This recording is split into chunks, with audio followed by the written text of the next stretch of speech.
मंगलवार दिन बामुंडा पंचायतर नायकपड़ा हाटपदाଠାରେ बौद्ध विधानसभा निर्वाचन मंडली बीजेपी पक्षर बूथ विजय अभियान अनुष्ठित हो जाइछि। जिला सभापति विप्रचरण महांती अध्यक्षतार अनुष्ठित कार्यक्रम में बौद्ध निर्वाचन मंडली अंतर्गत विभिन्न बूथ्रु शह शह दलीय कार्यकर्ता और कर्मी जोग देथिले। राज्य बीजेपी वरिष्ठ कर्मकर्ता माने उपस्थित रही कर्मकर्ता गुरुमंत्र देथिले। बौद्ध निर्वाचन मंडली में परिवर्तन हावा बहुथुबा बेले ताकू भोट्रे रूपांतरित करने को परामर्श देथिले। गत 24 वर्ष धरी राज्य में थिबा एक स्थिर सरकार रे बाचस्पति और गुरुत्वपूर्ण विभाग मंत्री थाई स्थानीय विधायक लोकों पर किसी स्वतंत्र कार्य करि नाहंती। तांकर इच्छाशक्ति अभाव बौद्ध युवक आज कामधंदा अभाव राज्य बाहर को दादन खटी जाउछि। विद्यालय शिक्षक और डाक्तखाना डाक्तर नाहंती। चाषीर जमी को पानी नहीं।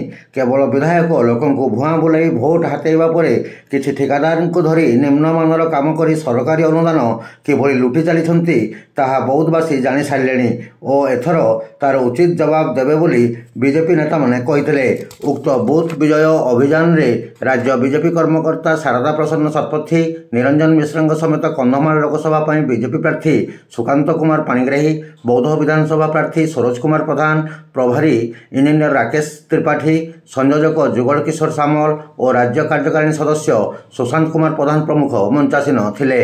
आपण माने देखिथिबे समस्त एमती उत्साह अच्छी और समस्त योगदान करी आज आमर ये बौद्ध जिला विधानसभा समस्त बूथ केमती विजय हो से संकल्प नहीं देखो दीर्घ 24 वर्ष गोटे सरकार चली निश्चित भाव में अर्थ बल और सरकारी बल अच्छी।